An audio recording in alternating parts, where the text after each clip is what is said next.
This program is part of the Cosmic Potato Podcast Network.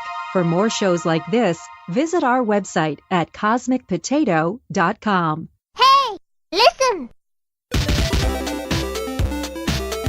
All right, you guys, podcast time. Make it so. It's me, Mario! I'm Batman.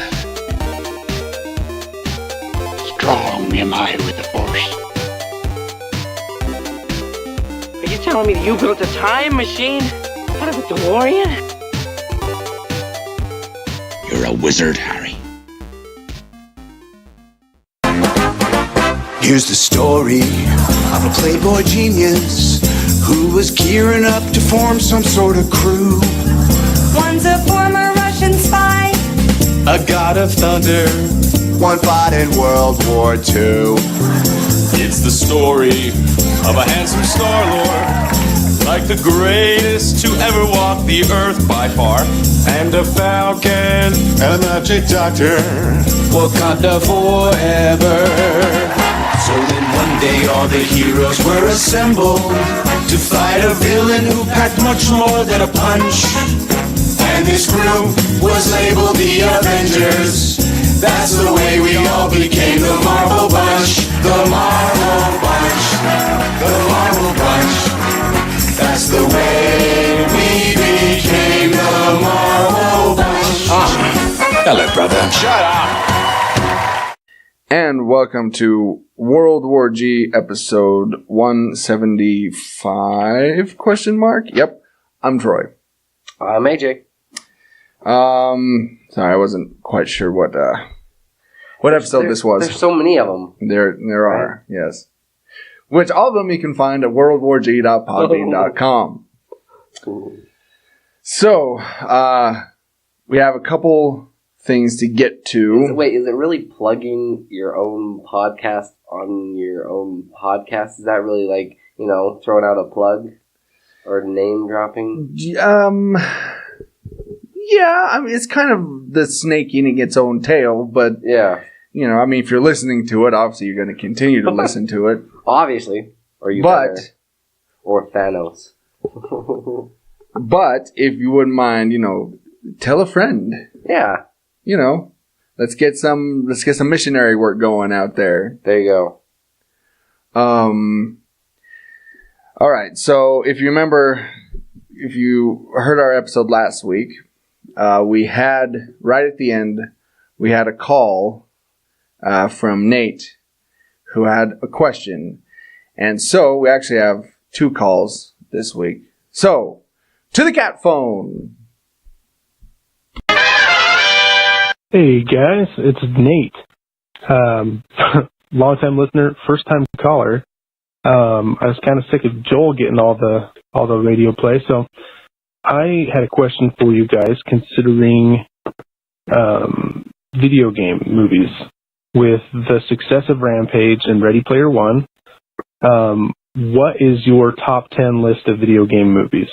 I looked up a bunch of top 10s myself, a bunch of lists of just like best video games ranked, best to worst. And I was surprised a bunch of things that were left off, but the one that surprised me the most was the original video game movie, and that was Little Nemo's Dreamland. I was kind of disappointed. So give me your guys' top 10, and happy birthday, Troy, and hopefully it's a great show. Later. Okay, so we tried. We really tried to get 10 video game movies. But we could only come up with 7. Yeah. So this is our top 7. Top 7. Because they are just that bad, video game movies. For the most part, absolutely. I mean, we've had such horrible adaptations as Mario, Hitman, Assassin's Creed, yeah. Street Fighter. Yeah. They just haven't gotten it right until more recent. Yeah. So here's kind of I wouldn't call them the best of the worst, but ones that are at least watchable. Mm-hmm. Yeah. Yeah. So, do you want to You go ahead and start. Just number one? Yeah. All I mean, in no particular order, I guess. Okay. Silent Hill came out in 2006. That one was watchable. That one wasn't too bad. It strayed away from its original source material, but whatever. Resident Evil, The Final Chapter. This one just recently came out, and I think they finally hit their stride. On the very last movie. Yeah, pretty much. Good job, guys. Yeah, right? Resident Evil Vendetta, that was an animated one. Like, we had to pull from, like, animated movies as well to come up with this list of 7. And you know, the Resident Evil ones, those movies are kind of like the Fast and Furious movies or the Underworld movies. I can't keep them all straight as to which is which. Right. I'm pretty sure I've seen them all. But I'm not. I don't know which is which. Yeah. Yeah. They just kind of all run together. And now with potentially having this TV series focusing on each game, I think they'll have a much better chance of distinguishing between them all. Yeah. Ratchet and Clank. This one came out in 2016. It was actually pretty decent. Like, it was pretty witty and clever and funny and based like the game. Like, if you played the game, you'll love the movie because it's like verbatim. Yeah. You know, straight across. Tomb Raider 2018. That one was actually pretty decent. That was really good. Yeah, and really like good. I feel like that one was one where they were able to draw in other people that might not be too familiar with the franchise. My mom. Really? My mom saw the preview and thought, "Oh, it looks kind of fun." Right? Yeah. Yeah. When does that ever happen? If it can get Troy's mom to go see a movie, you know, exactly, and somebody that loves video games, you know, it's bringing families together. Yeah. Tomb Raider, isn't it about time? Isn't it about Tomb? Yeah. I tried.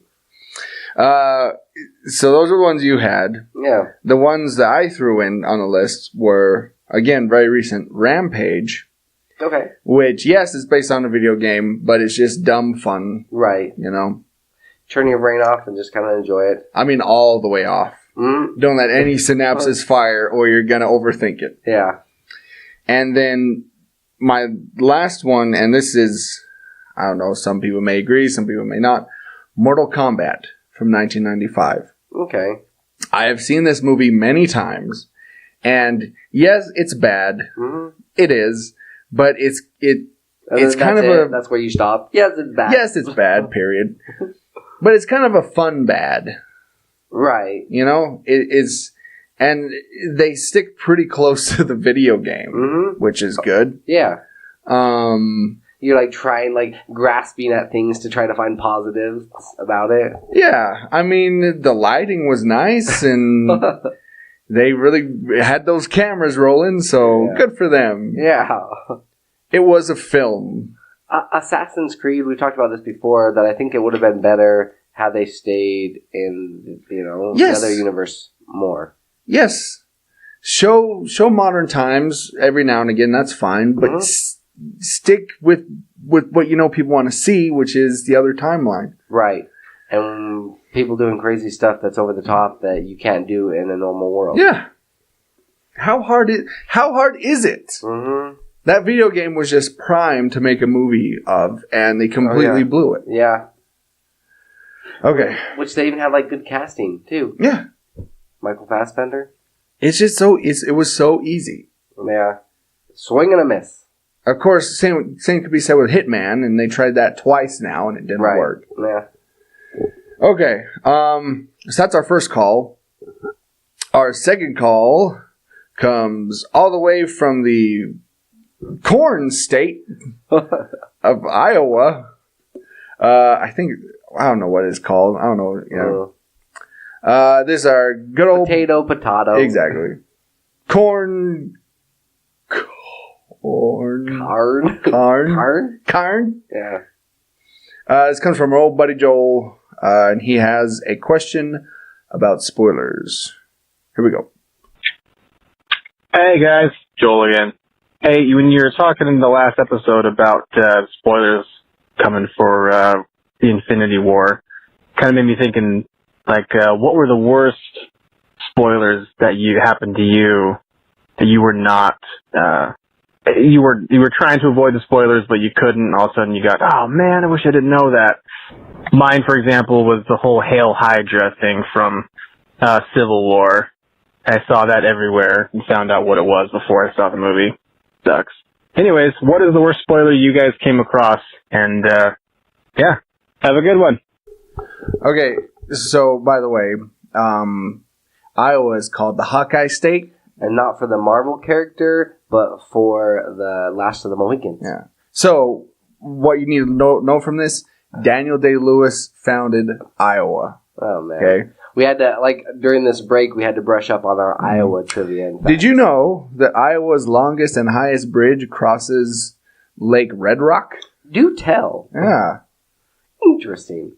Francis Drake was 66 years old at his inauguration and Iowa's oldest governor. So in case you need anything, you're just sitting around the water cooler, you have nothing else to talk about, you can drop these interesting facts. For example, Clarion is the only county seat in the exact center of the country. Interesting. So, spoilers. I think that's what we were talking about. Yeah. Yeah.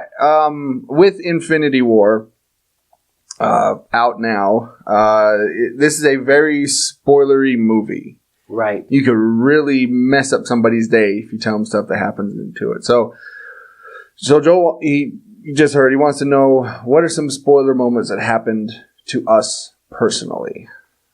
Personally, the worst one that's ever happened to me is The Sixth Sense. One of my friends, we were just talking about movies, and they were saying, "Oh yeah, you have to go see The Sixth Sense," and it's so crazy that that he's dead. Wait, what? And it ruined it for me. But this was years and years ago, because this came out in 1999. Yeah. Right. Yeah. So it was just kind of funny, because at the time, young me was thinking, oh, well, I'm gonna play it off cool as if I already knew it.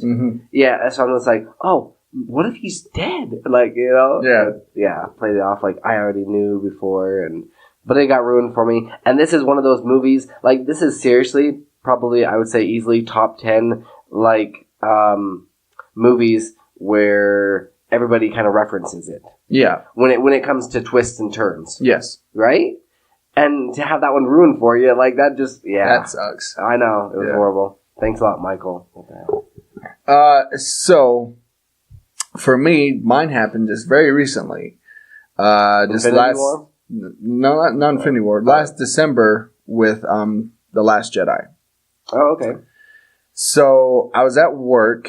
I was waiting for my wife to come get me, because we're going to be moving the big old TV that I won at the Christmas party. Okay. So I'm sitting there waiting for it, and I'm scrolling through my phone, and you know how on Facebook, if you come across, if you follow certain sites, news sites, they'll have little headlines you can click on. They say, what does blank mean for the future of this movie? Right. They never usually say. They usually put spoiler there. But this one, for some reason, I don't remember what news site it wasn't Nerdist. Nerdist is good about that, because they're an actual, legit company. Right. And not just someone's glorified blog. But I think this one was Comic Book Resources or Screen Rant, one of the two.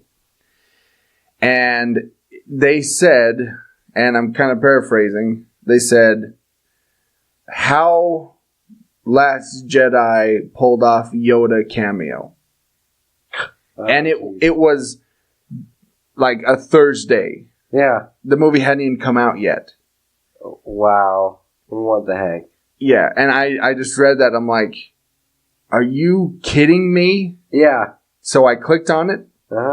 And sure enough, they're talking about the Yoda cameo, and you should have seen the comments. Oh, I'm sure they got blown up. Oh, yes. Yeah. They got torn apart. Jeez. Yeah, I was so mad. I would have loved to have known that wasn't coming, but... Had I not seen, Infinity War with you, I probably would have just stayed off of social media. Oh, yeah. Entirely. Yeah. I mean, just since then, I've just scrolled through, and people are commenting on it, anytime there's an Infinity War story, you click on the comments and people are telling you all about the movie. Yeah. Oh, yeah. And actually, almost kind of the same thing happened to me with Force Awakens. Luckily, though, I'd already seen it. Okay. So I saw it Thursday night, and then I decided to see it again Saturday. Mm-hmm. And so I was walking to the theater, and these two guys were walking out. They're coming towards me. Right. And one of the guys said, just as he passed me, like, dude, I can't believe they killed off Han Solo.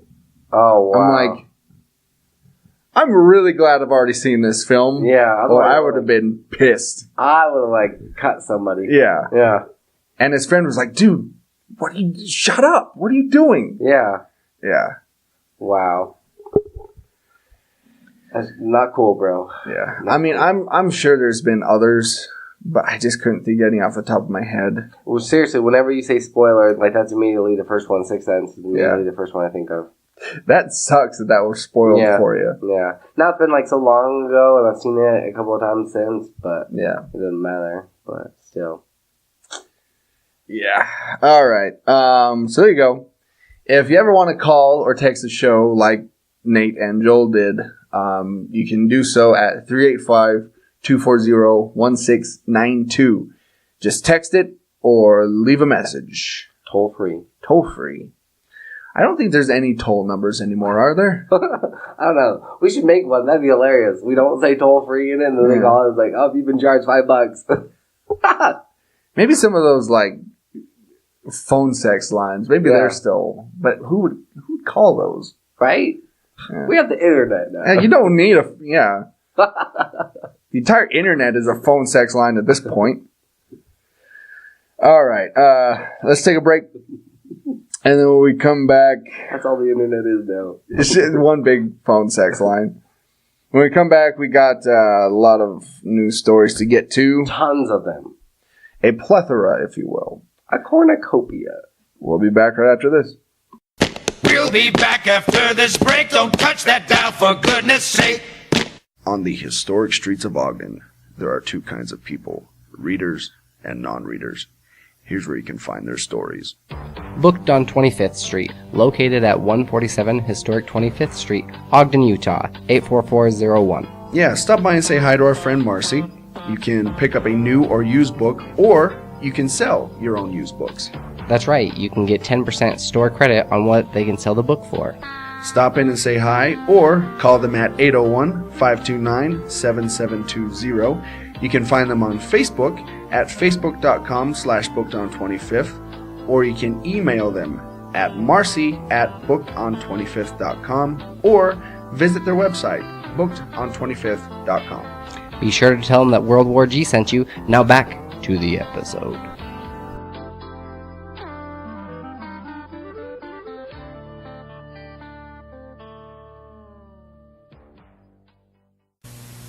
Here we go, back to the show. That's a fact, so now you know. And we're back. So, this is going to be kind of a Marvel-ish episode. Yeah. A marvelous episode, if you will. Or don't, that's fine. So I have a list here. The 25 strongest Marvel superheroes officially ranked. We're not going to do all 25. We'll cut it down to top 10. Yep. Or just like top 7. Yeah. That'd be hilarious. Yeah, we're going to we'll do the top 10. And these, it says they're officially ranked by who? I don't know. Yeah, what's their criteria? What's their, I don't know. So, here we go. We vet all the people that come on our podcast show, Mm-hmm. So I don't know if they've done the same. We'd hope that they have the World War G, stamp of approval. Yeah, kind of researchers they got over there. Number 10, Captain Marvel. Okay. We were just talking about before we started recording again. There are quite a few Marvel superheroes whose super strength falls under the 100 tons or more class, and the strength scale we used for reference doesn't put them in any particular order. So, as mentioned, we are using some speculation and research to rank the top 10. To start, we have Carol Danvers, who, as Captain Marvel, has quite a few powerful abilities, including super strength. Carol's super strength is actually part of the 50 to 70 tons category, but we think she deserves a much higher ranking, which is why we put her at number 9, which is weird because I put her at number 10. We're going to have to fact check this after. Carol has the power to absorb energy and add it to her own, which can skyrocket her strength to beyond 100 tons plus. Except for magic, right? Except for magic. Number 9, Namor. Though, Namor is often forgotten about when it comes to casual Marvel fans, partially because he's not utilized very much these days, but more so because he has not been seen in the MCU. Regardless, the Submariner is actually pretty powerful and deserves some credit for being one of the strongest Marvel superheroes. He's basically Marvel's Aquaman. Yeah. Number 8, Rogue. This choice might surprise some readers, but coming in number 8 is X-Men's resident Southern sweetheart, Rogue. Most fans know that Rogue's main power is to absorb life force and or powers of anyone she directly touches. However, if she touches a person long enough, she can absorb their powers permanently, which is exactly what happened with Wonder Man, whose super strength and flight are still part of her power set, just like Mrs. Marvel was before him. That seemed kind of like, I don't know, almost like a cop-out. It's just like, alright, you can take their other powers, and then you're just as strong as them. So, technically, if she grabs, like, onto whoever number 1 is, and absorbs their powers, that's true, she could become the strongest. I don't know why she hasn't. Why has she not done that? Right? I would totally do that. It's like, that would make for a cool story. She just, like, starts absorbing all these guys, their powers, like, or it takes just a little bit, you know, like, if like, not enough for them to notice or detect of all the different X-Men. Could be an X-Men story, and you could call it Going Rogue. Yes. Yeah. This has potential. Where she just starts taking the powers from all these, like, most powerful characters in the MCU. Then she becomes, like, just, like the being in the MCU. And not even, like, Dark Phoenix can take her down, kind of a deal. Yeah, that'd be awesome. We need to pitch that to Marvel. Yeah. Number 7, The Thing. As strong as comic power can be, it is no match for brute strength. Something that Ben Grimm has in spades. In fact, brute strength is kind of the Thing's whole thing. Classified by Nick Fury as power level 8, Thing's strength surpasses a good chunk of the Marvel Universe. Not just because of the strength granted to him by his rock-like body, but also because he has trained to increase how much he can lift over the years.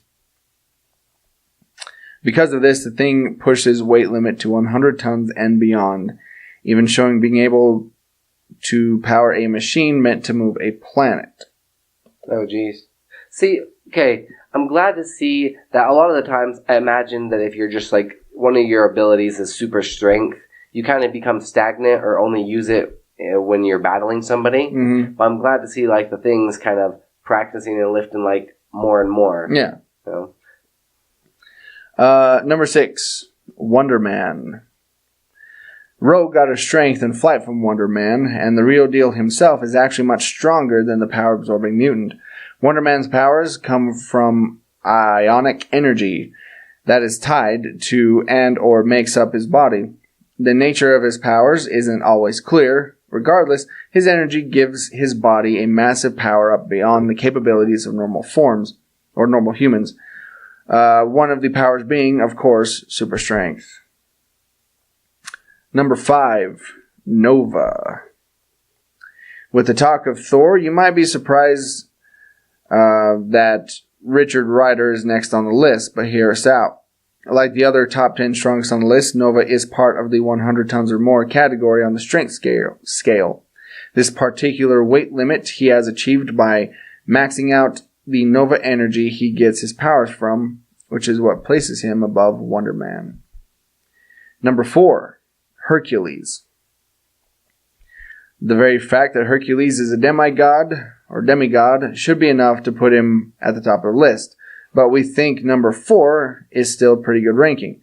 The son of a god and a mortal, Hercules was gifted with the strength of the gods, In fact, he is officially the god of raw strength. This would put him at the top of the list if there weren't 3 other characters who just barely outclass him. He's also the superhero for the state of Utah. Right? That's right, he is. On our list. Yep. Can you guess the last 3? I would have to go with, saying Hulk. Mm-hmm. Thor is going to be there. That's 2. I don't know. One you may not know. He's a bit more obscure. All right. But number 3, Sentry. Okay. Yeah. Sentry is essentially Marvel's dark answer to Superman.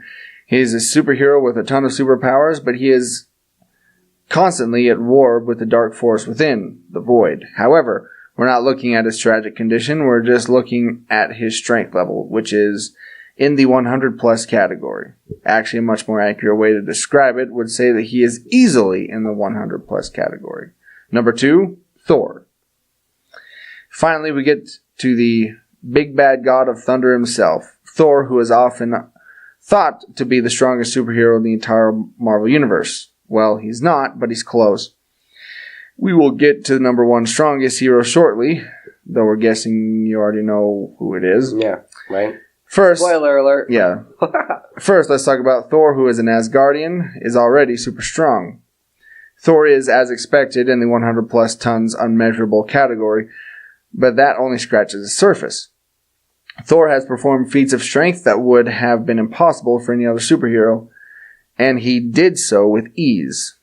Really, all the proof that you need is that Thor is often referred to by other characters as one of the strongest beings in the universe.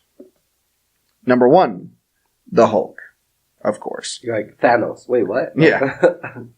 Come on, how could you not see this one coming? Of course Hulk was going to be number 1 pick. Do we even have to argue our case? The Hulk's strength comes from anger, so the angrier he gets, the stronger he becomes, making his power potentially limitless.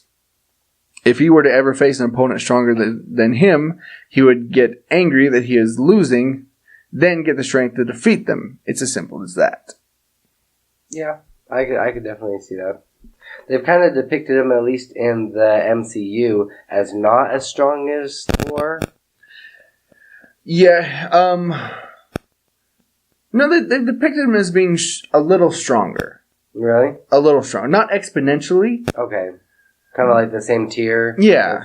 You know, I mean, it's just comes down to luck, flipping the coin. Yeah, like they're on the same level. Okay. Those two. Yeah. But I think we've yet to see Hulk really Hulk out. Mm-hmm. In the MCU, it hasn't really done that yet. Because I think then they'd kind of make him too ripped looking and too gnarly looking. And well, then you'd also kind of paint yourself into a corner.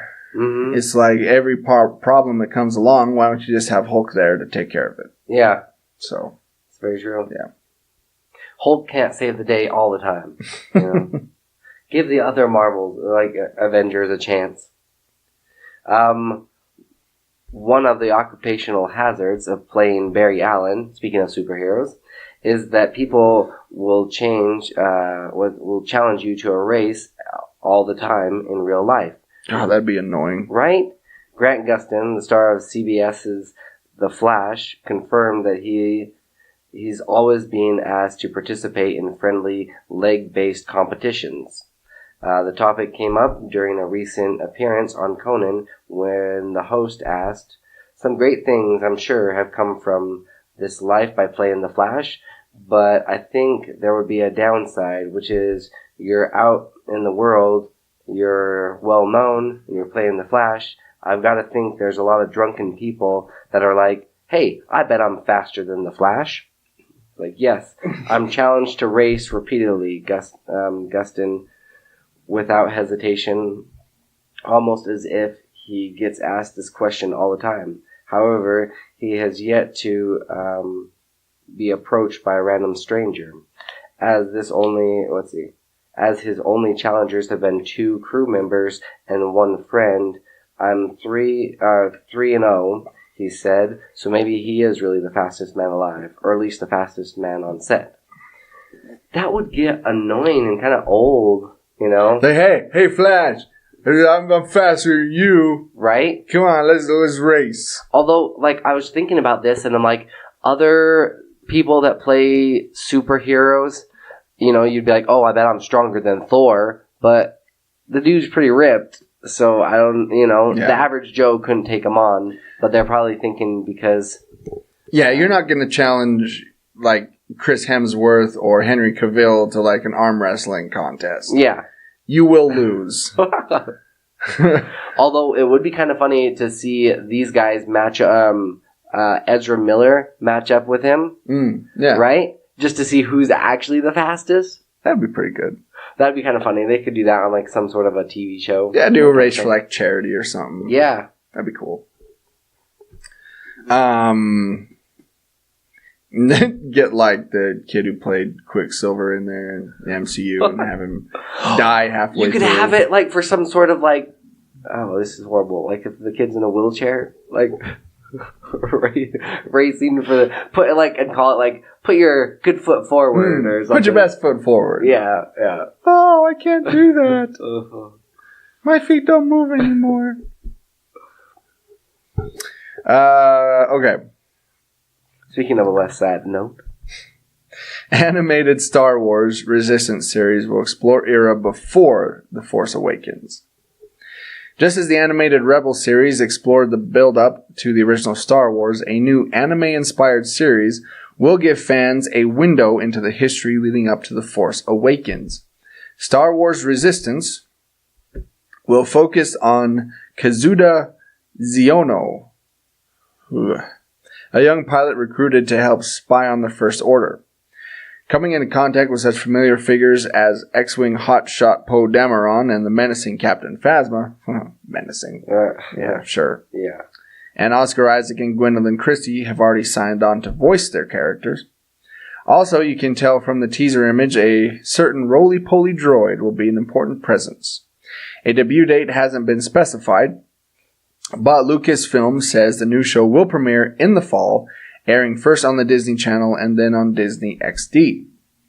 The show is the brainchild of Dave Filoni, who created the Clone Wars series with George Lucas, and was the executive series behind the recently concluded Rebels show. He said, the idea for Star Wars Resistance came out of my interest in World War II. In World War II aircraft and fighter pilots. My grandfather was a pilot, and my uncle flew and restored planes. So that's been a big influence on me. There's a long history of high-speed racing in Star Wars, and I think we've captured that sense of excitement in an anime-inspired style, which is something the entire team has been wanting to do for a long time. So there you go. A new animated Star Wars series coming. That seems like it's pretty quick, right? Like they didn't even waste any time. Yeah. They're just like, oh, hey, here, let's keep this going. Keep the money train rolling. I was going to say, let's keep the money coming in. Yeah. Yep. Right? Do you think they'll have to stay pretty true to the source material, or if they... I mean, they have to stay, right? Well, if they're doing it between episodes 6 and 7, there's a lot to work with there. Okay. You know, they can kind of make and go with their own stories, but at the same time, they all have to be leading to The Force Awakens. Okay. So I think that there are certain points that they have to hit, but... The rest of it they can kind of... make up. Yeah. Okay. Alright. I mean, they did the same thing with Rebels, they did the same thing with Clone Wars, so, you know. Is this kind of an interesting, like, gap for anybody, though? It hasn't really been explored. Yeah. That's the thing. Since episode 7 came out, there hasn't really been... much to connect those guys. Yeah. Okay. I mean, a little bit with, like, Battlefront 2, explored that a little, but that's pretty much it. That'd be kind of interesting if they almost made some Battlefront, like, 2 references, or kind of connected that as well. Like, just connect the whole thing. See, and this is what's kind of cool. I mean, at first, you have to get used to the original trilogy as far as, you know, having 4, 5, and 6, and then going back and doing, you know, 1, 2, and 3, and then doing the new, you know, these new ones. But other than that, they've been pretty dang consistent. Yes.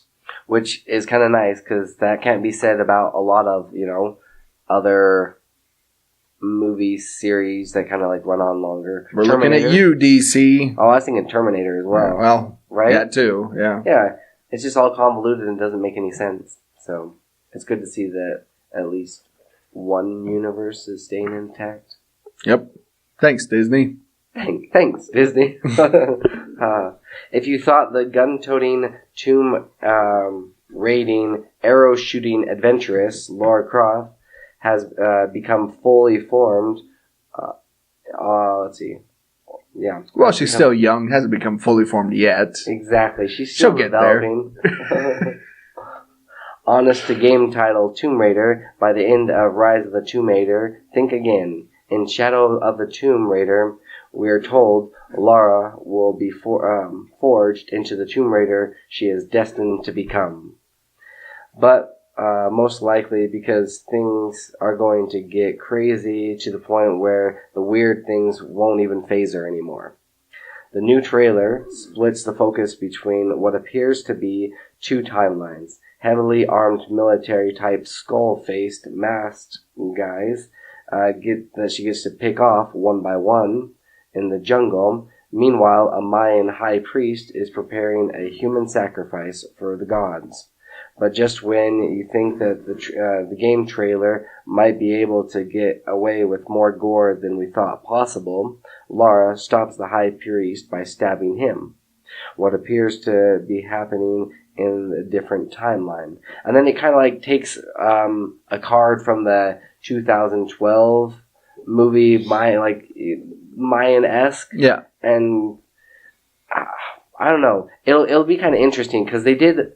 You've played the Uncharted series, right? Yes. Okay.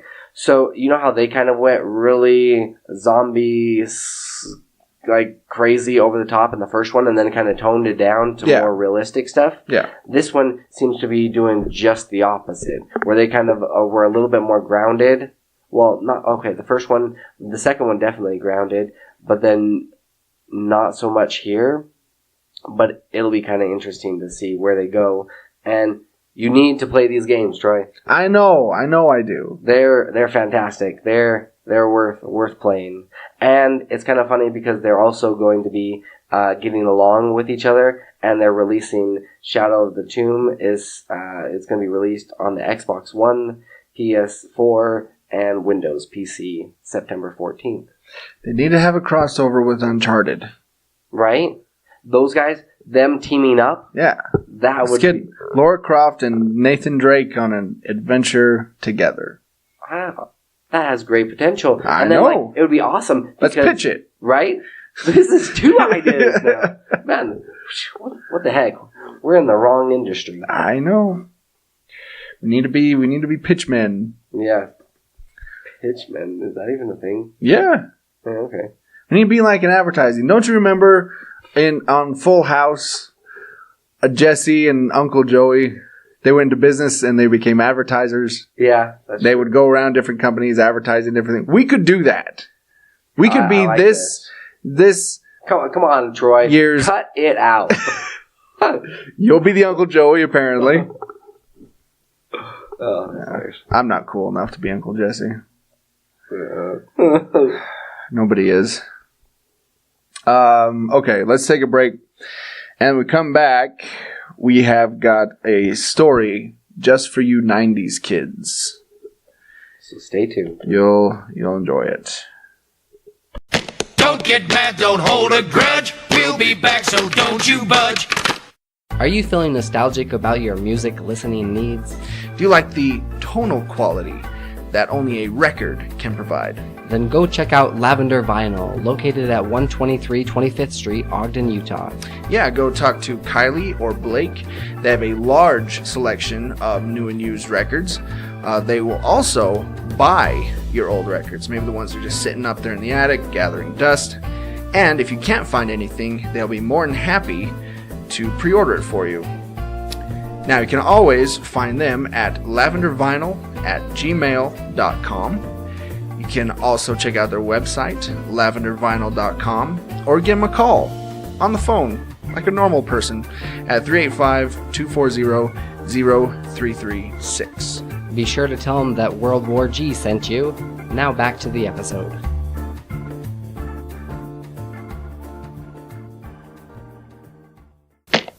Heidi, Heidi, Heidi, ho! Break is over, here's the show.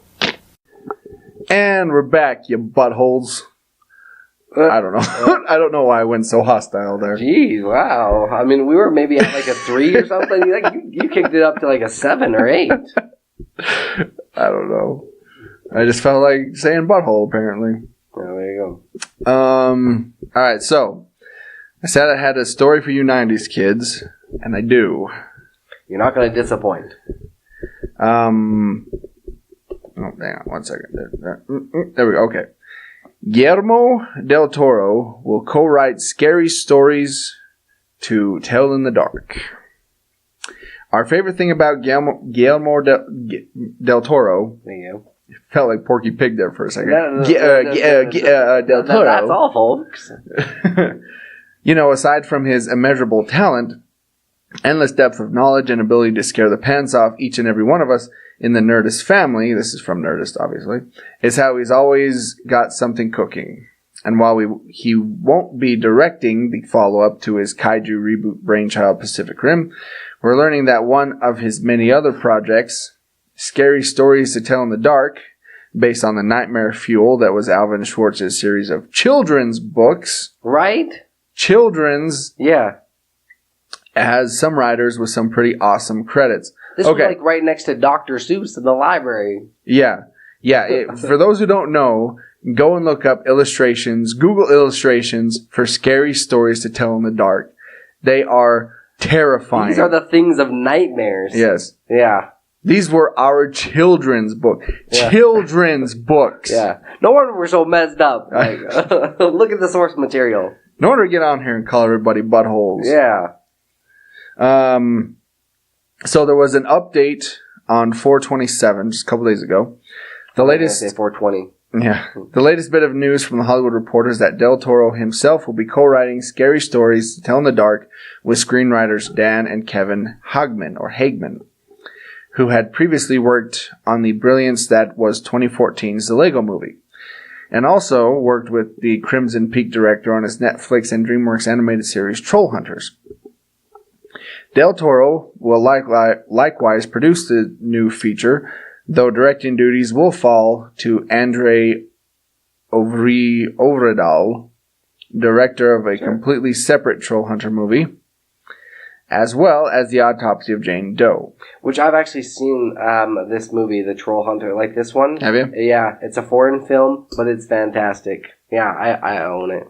It's great. The Hagman brothers have also worked on the script for the upcoming Ninjago movie. How old is this story? Anyway. Yeah. That's all you need to know. They recently had an update like 2 days ago, so. Yeah. But that's crazy. And it makes me actually want to go back and read these stories. But I'm kind of... Yeah, I don't know if I want to. At nighttime, right? Okay, Goosebumps, that one was like, that's cheesy. Yeah, that's nothing. That's nothing. Did you ever read any of the stuff by Paul Zindel? Like Locke or Doomstone or some of those other ones? No. Those were also in the 90s. Those were some terrifying things. Yeah? Yeah. So now it's for something a little more lighthearted. Yes. Yeah. Peter Rabbit certainly doesn't seem like the type of movie you'd expect to hear stories about parents freaking out and shielding their children's eyes and ears in the theaters, but that's exactly what happened at a recent showing, only it had nothing to do with the James Cardin's talking pantless bunny, and everything to do with the accidental showing of a terrifying horror movie trailer. And a hilarious, story, we came across at IndieWire, cinema in Western Australia made a itsy-teensy mistake before airing the PG-rated family film Peter Rabbit by including a trailer of the upcoming R-rated movie Hereditary, which has people at this year's Sundance Film Festival here in Utah calling it one of the scariest movies ever. And have you seen have you seen the trailer for this? No, I haven't. It is terrifying. Like, and it is unnerving. It's made by the same people that did The Witch. And we all know how horrible that was. Yeah. Well, I mean, it was great, but at the same time, it was like, I felt like I shouldn't be watching it. And... baby eating. Well, okay, that, and also in this trailer, there's this little girl, and she's got some sort of, like, I don't know if it's cerebral palsy, or she's got some sort, not cerebral palsy, Down syndrome, but she's got some sort of disorder to where, man, there's a part in the movie where she's about to, like, take scissors to a little Robin's, like, neck. And this other kid, he's, like, bashing his head on the table, and, yeah, blood's going everywhere. Yeah, it's pretty gnarly. But it was just kind of funny, because you brought this to light, and I didn't even think about this, that this could have been on purpose. Yeah. Right? Yeah. I mean, it's just the thing where... it's going to cause a stir. Yeah, it's kind of getting the word out there about this movie. Right? It almost feels like they kind of, I mean, pulled a Del Toro, but more so pulled a Deadpool. Yeah. Kind of stunt. Yeah. Just to get their name out there, to promote this movie, and to get buzz. Because then they go on to talk about, like, its release date. Yeah. It does seem kind of fishy, like you said. Of course, there's people that have commented and, like, sorry, this isn't hilarious. How would you feel if there was your kids? Not cool. Not cool, bro. Not cool. I think it's still pretty dang funny. I don't know. I think it's kind of funny too. Yeah. Although it is kind of, it's kind of interesting because they do cater all of the trailers for what movie you're about to see, right? Yeah, they do. You see all these like scary trailers before you see a scary movie, and you see all these like lighthearted comedies before seeing the comedy, and to throw this one in the mix, that's because what I know about it, and I do know from what I speak, is that the theater picks the previews that go on the front of the films. Right. So there was somebody, probably one of the managers, that saw that trailer or just saw the name of it and stuck it on the front of Peter Rabbit. Yeah. Yeah. Like that was a conscious decision. Yeah. So do you think that there's going to be ramifications for that theater? I doubt it. Right? It was just, it was, I'm sure, just a mistake, but, or maybe it wasn't. Dun dun dun. Conspiracy. Troy's over there like piecing all the pieces together.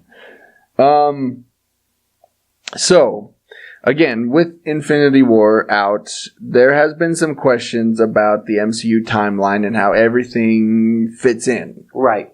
Because that whole universe is pretty dense. So, I found a kind of a handy dandy little guide here for you. Okay. Okay. So, before, and this is going to just go through basically the beginning of time up until now. Yeah.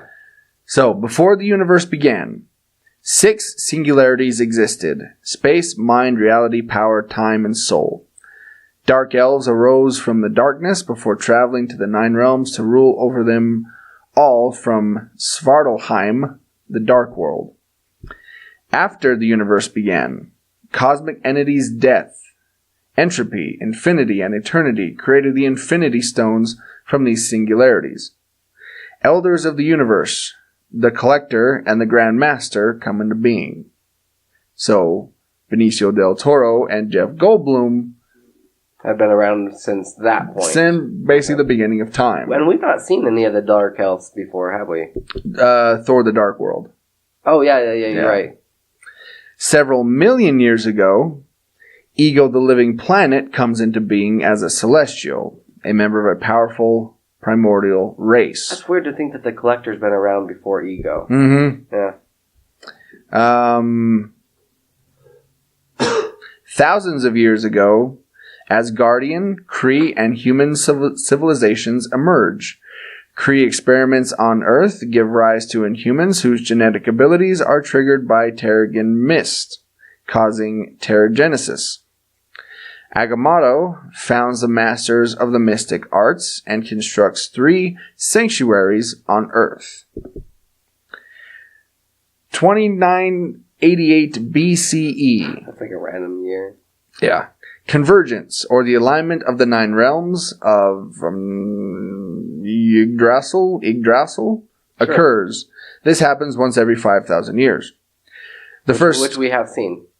Yes. The first battle of Svartalheim, Malekith leads the Dark Elves in an attempt to destroy the 9 realms by using the Ether, the Reality Stone. The Asgardian army, led by Odin's father Bor, defeat Malekith and secure the Ether, hiding it away. Sometime later, Odin and his firstborn Hela, acting as his executioner, wage war across the 9 realms, conquering them all. When Hela's ambition grows too great, their forces battle against each other, and many Valkyries are killed in the combat. Odin, victorious, seals Hela away in a prison and banishes her memory from history. 965 CE. Battle of Tonsberg. Jotunheim's frost giants invade Tosberg, Norway, in an attempt to conquer Midgard, aka Earth. Battle of Jotunheim. Odin leads an Asgardian army against the frost giants to defend Midgard. Odin also discovers an abandoned Jotunheim infant, adopting him and raising him alongside his own son Thor with the given name Loki. Odin negotiates a truce. Trying to keep this baby low key. Mm-hmm. Right? Odin negotiates the truce with the frost giant king Laufey. Centuries before current time, in the opening scene of Black Panther, the story of a vibranium meteorite crashing into Africa centuries ago is retold.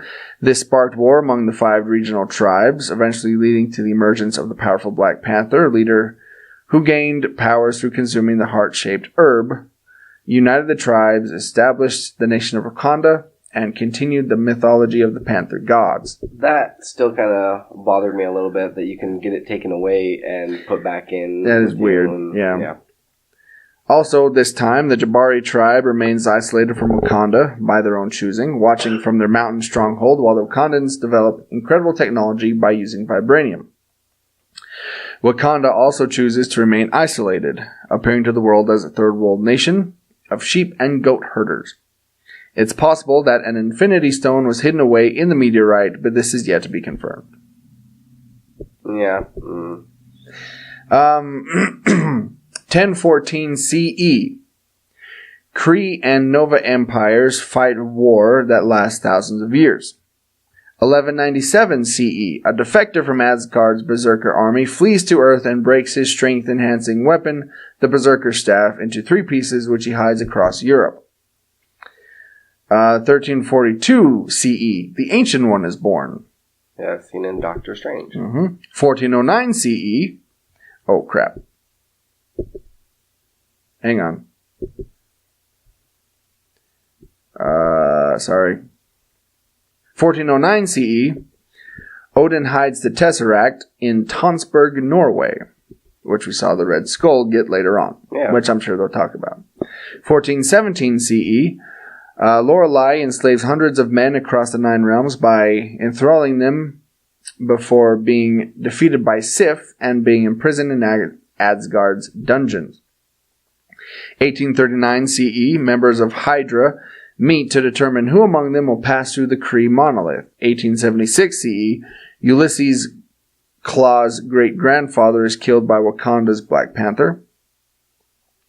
Now this is from 1900 to 1950. 1901, the Council of 9 orchestrates the assassination of President McKinley. 1906, the Council's headquarters, the Arena Club, is founded. And this is all from I think the Agent Carter series. Right. 1914, July 28th, World War I begins. 1917, March 17th, James Buchanan Bucky Barnes is born. August 15th, Howard Stark is born. 1918, in May 8th, Joseph Rogers dies while fighting in the war with the 107th as a consequence of a mustard gas attack. He received a posthumous Purple Heart. July 4th, Steve Rogers is born, of course, on July 4th. Right. November 11th, World War I ends. 1921, Margaret Petty Carter is born. 1929. Council members Thomas Gloucester orchestrates the Wall Street crash. 1930. Dr. Abraham Erskine begins experimentation on a super soldier serum. Steve Rogers meets Bucky Barnes in New York City. 1933. Johann Schmidt begins searching for the Tesseract. 1936. Sarah Rogers dies of tuberculosis. 1937. Dottie Underwood and other Soviet girls trained to become master assassins in the Red Room program. Black Widow, for those who don't know. Right. 1939, World War II begins. Howard Stark founds Stark Industries. 1940, Peggy Carter calls off wedding and enlists in the British Counterintelligence and Security Agency. Peggy Carter becomes an advisor to American Agency Strategic Scientific Reserve. Johann Schmidt injects himself with a super soldier serum. Bucky Barnes and Steve Rogers enlist while visiting New York City's U.S. Recruiting and Induction Center. Steve is designated 4F and rejected. Led by Dr. Erskine, along with Howard Stark, Petty Carter, and Colonel Chester Phillips, the Strategic Scientific Reserve's Project Rebirth Chamber is completed and ready to transform volunteers into super soldiers. 1942, Red Skull discovers and secures a Tesseract. Hydra General Warner Reinhardt's team, tasked with discovering more artifacts related to the Tesseract, find the corpse of a blue-skinned extraterrestrial, a Kree soldier they dub GH. 1943, Steve Rogers is recruited by Dr. Erskine for Project Rebirth. Steve Rogers is successfully transformed through the use of super soldier serum. Dun, dun, dun. However, Dr. Erskine is assassinated by Hydra operative Heinz Kruger. Steve Rogers refuses to be kept in a lab as a research specimen and goes on a USO tour. Captain America leads an assault on Hydra facility in Austria to liberate Dum Dum Dugan, Gabe Jones, Jim Morita, James Montgomery, Fallsworth, Jacques Dernier, Bucky, and the rest of 107th. Which, that's interesting. Yeah. I didn't realize that Steve Rogers was in the same battalion as his father was, the 107th. Yeah. That's kind of cool. Oh, that's awesome. Full circle kind of there. Yeah. Also that year, Howard Stark's research of Hydra's mysterious power source leads him down the path to developing a new element. Tony Stark later completes this research to improve upon his arc reactor. 1944. Hang on, just give me 1 second here. All right, so there's a lot here. Mm-hmm. So what I'm going to do is skip a little bit. Because if you've seen the movies... Yeah. We're talking the newer ones now. So, 1950 to 2000, and 51, Nick Fury is born. 53, Peggy Carter is interviewed about her experience with Captain America. 54, the year-long Stark expedition kicks off. 55, Yondu Udanta is sold into Kree slavery as an infant. 59, the Winter Soldier conducts an operation as documented by KGB. 60, Meredith Quill is born. 62, nothing really interesting happened in 62. It was a bad year. Yeah. November 22nd, in 63, assassination of President John F. Kennedy is orchestrated by Hydra and carried out by the Winter Soldier. Oh, jeez. So apparently, Winter Soldier Bucky killed JFK. Yep. He was on the grassy knoll. Yeah. 64, Phil Coulson is born. 60, let's see. I like how they integrate, history throughout this whole entire thing. 69, Bruce Banner is born. 70, Tony Stark is born. 71, Clint Barton is born. 72, Arnim Zola dies. 73, a young Wilson Fisk kills his father. Oh, jeez. So we're going into the Defenders now. Yeah. 74, the last Stark World Exposition until 2011. 75, Yondu Udanta is freed from Kree slavery. 76, Misty Knight is born. 78, Sam Wilson is born. Howard Stark unveils his arc reactor. Ego comes to Earth to plant a seedling and falls in love with Meredith Quill. 80, Hope Van Dyne is born. Peter Quill is born. '84, Hank Pym uses the Ant-Man suit to test his EMP communication device. That same year, Natasha Romanoff is born. '85, Matt Murdock is born. We're as old as Daredevil, apparently. Yeah, there you go. And Scarlett Johansson. Well, she's a year. Black Widow is a year older. Yeah. '87, anything... Thanos kills Gamora and Nebula's families. That's nothing interesting. Yeah. Let's see. That's 90s, 2000. Oh, in '87, that's also when Janet Van Dyne disappears into the missile and goes into the quantum realm. Oh, okay. Let's see. Like when you say, and then 2018, that's when Thanos... Yeah, I'll be careful on that. 1988, Meredith Quill dies, and Peter's abducted by the Ravagers. Let's see, '89, Hank Pym resigns from S.H.I.E.L.D. '90, John Garrett becomes first step. 91, Danny Rand is born, and Howard and Maria Stark assassinated by Winter Soldier. 92,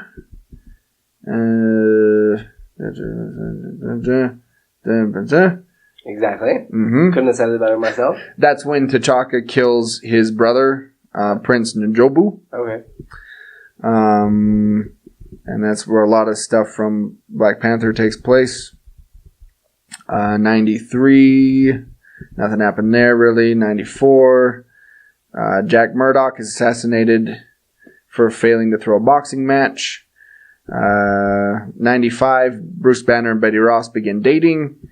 96, nothing really there. 97, like this. See, this goes through not only the movies, but Agents of S.H.I.E.L.D., oh, yeah, the Netflix shows, everything.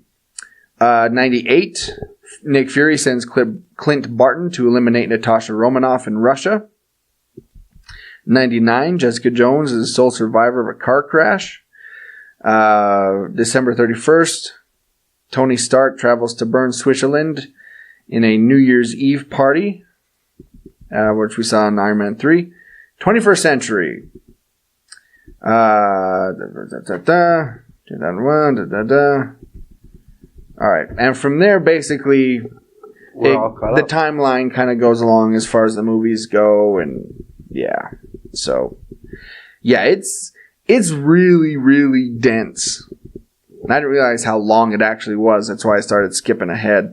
So if you want to read the whole thing, go to collider.com, COLLIDER. And, yeah, I mean, it just goes on and on and on and on and on and on. I feel like there's a lot that still they could explore, right? Especially in the early years. Which would be kind of interesting. You know, if there's any part in history throughout this whole entire timeline that needs exploring or further, more details, it would be that section. Yeah. But. And apparently, this only goes to... trying to see... 2005. Okay, so it only kind of goes to Thor Ragnarok. Oh, okay. So if you're worried about spoilers, it doesn't look like it gives you anything, so you should be fine. So, there you go. Yeah. I mean, that's a lot of stuff. Yeah. Yeah. Okay. Let's take another break, and when we come back, we got one review, and then we're going to talk a little bit about Infinity War. Spoiler-free? Spoiler-free, don't worry. Yeah, don't worry about that. It'll be completely spoiler-free, so I'll be back right after this. Break time's here, we have to say, listen up, don't go away. Thanks, Joy. Hi, everybody. This is Sean Ray. And John Irons. And we're the hosts of Cosmic Potato, the Super Fan Talk podcast. We're a show that has a little bit of everything. Yeah, we talk about movies and TV and cartoons, entertainment news, and every show has a different theme. That's right. We might discuss anything from our favorite bad movies to who would win in a fight between C-3PO and the Tin Man from The Wizard of Oz. Yeah. That was episode 41, a classic. You can download that episode and all of our other episodes on iTunes and Stitcher. We're on Podcast Addict and, of course, on our website, cosmicpotato.com. It's special guests and movie news and geeky nerddom and nerdy geekery and lightsabers and Time Lords and Ninja Turtles all the way down. So check out Cosmic Potato, the Super Fan Talk podcast. Now we are back for some more. Big time action is in store. And we're back. Didn't call the listeners buttholes this time. I'm glad. It's a step in the right direction. It is. It is. Less hostile. So yeah, I have a quick recommendation here. Just recently, just like a few days ago, the WB released a Harry Potter app. Kind of a mobile game you can go in and play. And I've been playing it for a few days, and it's alright, but you have to be patient. It's not the full Harry Potter experience, or you can't go from like place to place. You have to go to class. Yeah, you gotta go to class. There are certain tasks you gotta do before you can move on to other things. And the thing is, so like right now, I'm in the Charms classroom. So I click on Professor Flitwick here, and I need to learn Wingardium Leviosa. Okay. So in order to pass, Easy enough. I need 5 stars to pass. And I have 3 hours to do it. See, this is where the patience thing comes in. So I'll click on him. He says, one of the wizards, he gives a little lecture. He's not a very interesting teacher. So what you have to do, there are glowing objects, a person or other objects. You click on that. Then you see how it says practice spell. Okay. So I click on that, and I have to click on it 4 times. That's going to take down 4 of my kind of gems or whatever they are. No, like this life up here. It's not life, but I can't even think of the word. It's like 1, 2, 3, 4. So then that's finished. But I only have like so many energy. That's what it is. Energy that I can use. I have 25. Yeah. And so I click on it again. 1, 2. This time, click on this guy. 1, 2, 3. And so if I only have 25... You can't complete this task. Yeah, I can't complete it right now. I have to wait until my energy refills. You see, that's where the patience comes in. Right. And that's why I think a lot of people might get irritated by it, because you can't just run through it. You can't just go. Well, okay, because you've only got so much energy to deal with. Yeah. But you have to use some of it in order to get it filled up further. It's not like it's going to keep continually. It doesn't go past that point. Yeah. Once it's full. So, yeah, I mean, so it is kind of like school. I mean, you have to sit in these lectures. You have to learn things, and what the heck? But I want the true Harry Potter experience. You know, I'm still waiting for my letter to come from an owl. Yeah, I know, right? Ugh. But I mean, it is fun. Right now, I'm just a first year, and you can progress. Really? Eventually, yeah, you will get year 2, 3, 4, because there is. You want to see where you go, right? Yeah. And there is an ongoing story. Like, the character that you play, obviously. You can choose male or female, right? Yeah. Okay. And then you can choose your look, too. I mean, it's limited. Have you already been sorted? Yes. Gryffindor? Gryffindor. Yeah, of course. Of course. Well, actually, how did it do that? Did it kind of like ask you a series of questions, or? No. When we get the sorting hat on, it says, what are you hoping for? And the banners show up, and you click on one of the banners. Right. And I think once you click on a banner, there's a good chance it'll be sorted in that house. Like, I haven't heard of somebody clicking on Gryffindor and being sorted into, like, Hufflepuff. Like, you're actually Hufflepuff material. Yeah. Wouldn't that be a slap in the face? You're not noble. You're not, like, courageous. So I'm Gryffindor. But before that, you get to go to Diagon Alley. You get to buy your books. You get your wand. All that fun stuff. You have to do all the grind. Like, yeah, you got to go through this whole thing. Dang. Yeah. And so that makes it, that part is kind of interesting and kind of fun because you do go through your paces here. So see, right now, I've just been playing as we've been talking. I'm now out of energy. So I have to wait until I can fill up my energy 2 points so I complete this. So yeah, and it takes energy. It takes about 4 minutes for one thing of energy to go up. So what the heck? It takes a while. Yeah. But I imagine there's a way that you can buy more energy, right? There is. Yeah. You can do your little microtransactions and stuff like that. But. Screw that. So yeah, they're trying to go all Battlefield 2 on you. Yeah. So if you're a Harry Potter fan, I would suggest downloading it. At least give it a try. Yeah, if you haven't already. But just know that if you're like me and you want to run through this game, that you can't. It's going to take some time. So right. Yeah. Keep that in mind. Keep that in mind. Okay. Infinity War. Oh, man. There was a little indie movie that came out this weekend. Yeah, I mean, you might have heard of it. Yeah, I might have heard a couple of people talking about it. Yeah, we've both seen it twice. Once together and once separately. Yeah. So what we're going to do, we're not going to give any plot details. We're not going to give, obviously any spoilers, who lives, who dies, anything like that. What we're going to do is just kind of talk about our overall feelings of this movie. All right. And then kind of talk about what you as an audience member might expect or not expect, and we'll work it out. So okay. For me personally, I had to see it twice because the first time, I think I was very excited, and so I think there's a lot of things I missed because I was just so excited to see all these people on screen.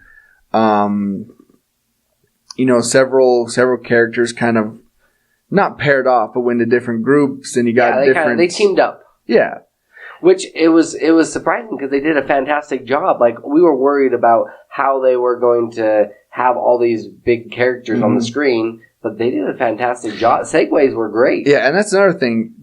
Everybody gets a little moment. Every character gets a little moment to shine. Right. And the groupings that they had eventually were fantastic. Yeah, they paired them off perfectly. Yeah.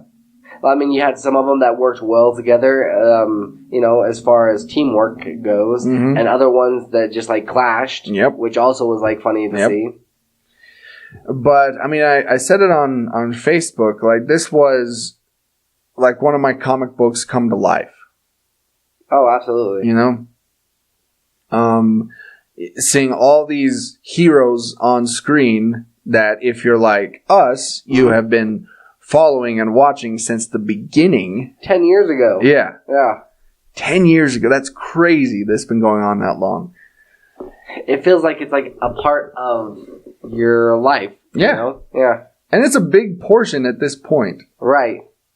So, I mean, it was great to see all these characters on screen and to see them interact with each other. And now I will say, or let me ask you, what are the movies, the MCU movies that you think people have to see before they see this? What would you say? Definitely, I would say Black Panther for sure. Oh, for sure. Right? Yes. There's quite a bit of dealing with Wakanda. Mm-hmm. I would say probably the other Avengers movies. Yeah, no, for sure. Other than that, I mean, Guardians of the Galaxy. Yeah. You wouldn't even need to see Thor Ragnarok, right? I mean, maybe, perhaps. Actually, yes. Really? Thinking about it, yeah, it'd be a good idea to see that. See that one. See, I don't think you need to see the second Guardians movie, but definitely see the first. Definitely see Winter Soldier. Yes. And then it's kind of hit and miss if you've seen whatever ones else you've seen. I mean, really, if you want to get the most out of it, see all of them. Yeah, exactly. You know? If you haven't been watching them with us, you know. Yeah. And that's another thing you can do. You know, we've been watching the Marvel films and doing running commentary every 10 episodes. So if you want to watch us watch it with us in your ear, you know, feel free to do so. Feel free. Let's see. I mean, is there really anything else we can say that without getting Thanos? What was your thoughts on him? Okay, so Thanos, played by Josh Brolin, he was great. Yeah. I think I can say this. It's his movie. It really is. Yeah. He made it what it is. He felt like a villain that was larger than life, that was able to cover and take down people that were like magic or space and earth and like all these different. I mean, he felt larger than life on the screen, and he did such a fantastic job. We just recently watched an interview where he was just talking about he was tentative to take on the role to begin with, but Josh Brolin. Yes, we're talking about, yeah. But no, he knocked it out of the park.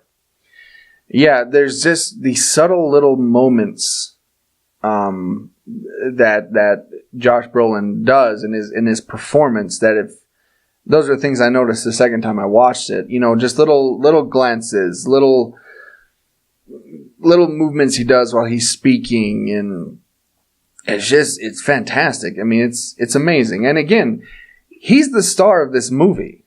Right. I mean, the superheroes, yes, I mean, you do see a lot of them, but it's Thanos' movie.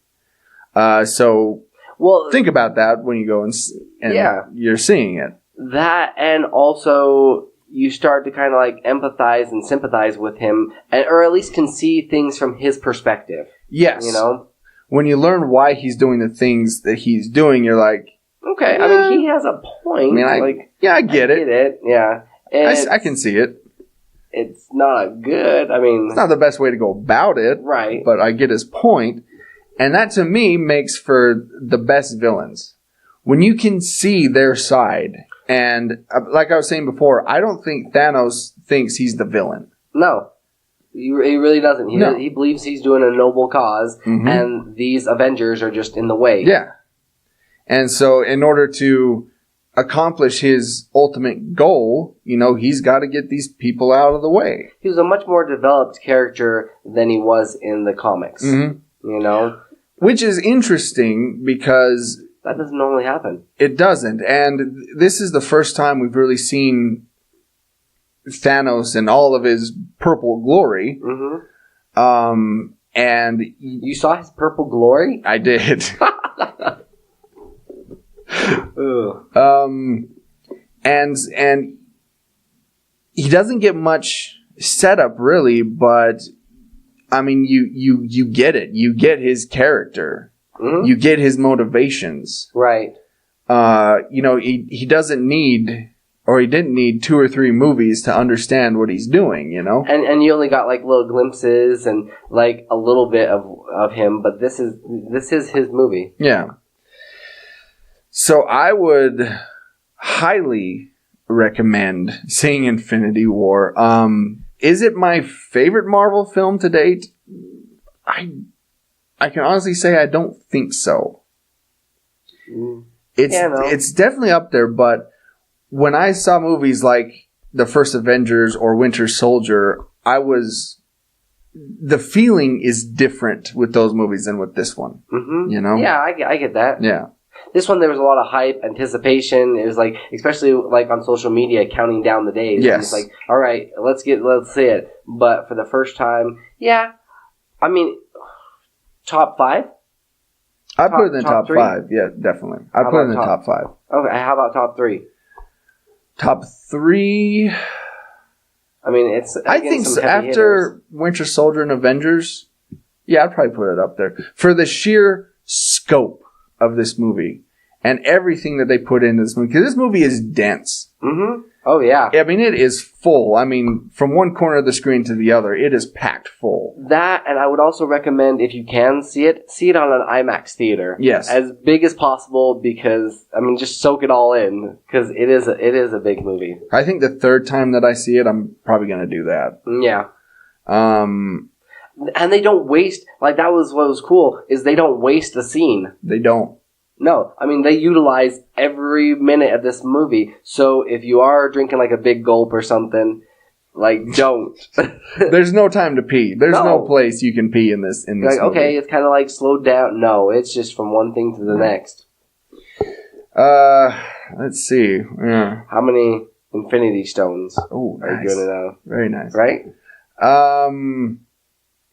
Well, I'd definitely give it the Time Stone. Yeah. I'd give it the Mind Stone. I'd give it the Soul Stone.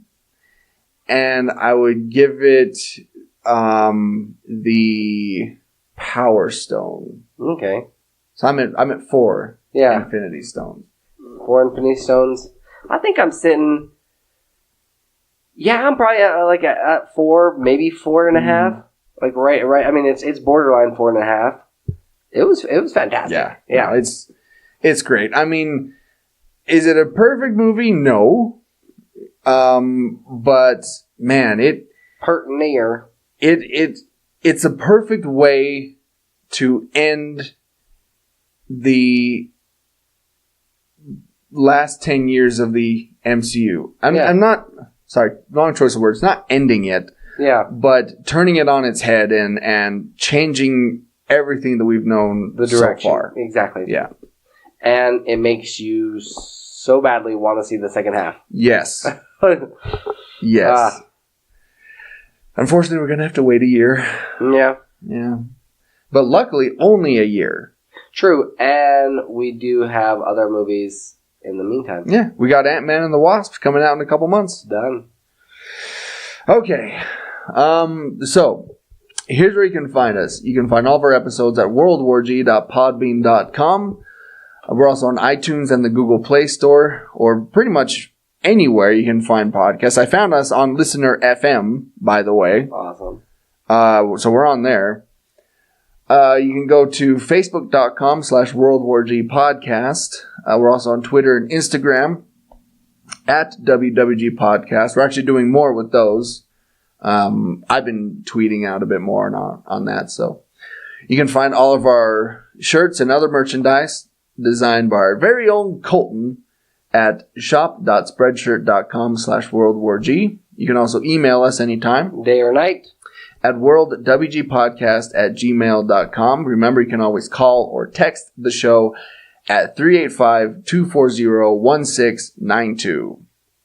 So, this has been World War G episode 175. That has been AJ. That has been Troy. Stay geeky, my friends. And now we got to go build a shed. See you later. See you. That's all, folks.